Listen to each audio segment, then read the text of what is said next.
There is a vital aspect of our trading that we cannot learn from books, we will not find in YouTube videos, and we can't even learn it from Chris himself. And the only teacher of this vital skill is mistakes. Like I talked about in the Darvis video, the best traders ever always made some pretty bad mistakes, but they learned very important lessons from these mistakes. So let's talk about that today. And the reason we can't learn any of these things in books or anything else is because we're all so different. Every single one of us has different emotions, we have different strengths and weaknesses, so we really have to get good at knowing ourselves and being aware of what we're doing in our decisions. We're kind of like scientists running an experiment, but the experiment is on ourselves. So we have to learn to take observations and to learn from all of our mistakes. So how in the world do we do that? So I've got 4 things for us today that all the best traders have all done. So let's go ahead and go over those. And the first is to create a tracking system. And I'm going to give y'all something that should help you out with this in a second.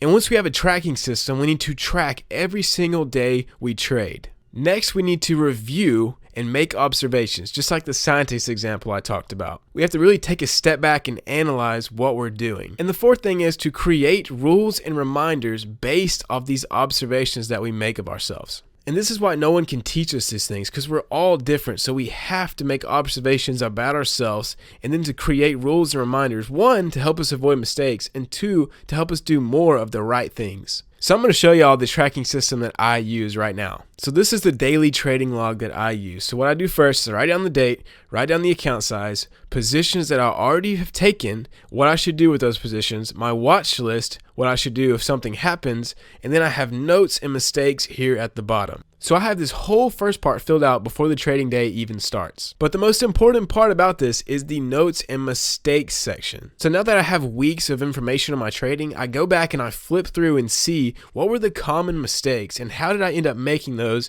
and then how can I prevent them in the future. So obviously you want to use whatever system works best for you, but if you guys want a place to start out with, I've put this in the description so y'all can just go and hit file, make a copy, and then print these out for yourself and start tracking your trades and tripling your returns. I'll see y'all in the next video.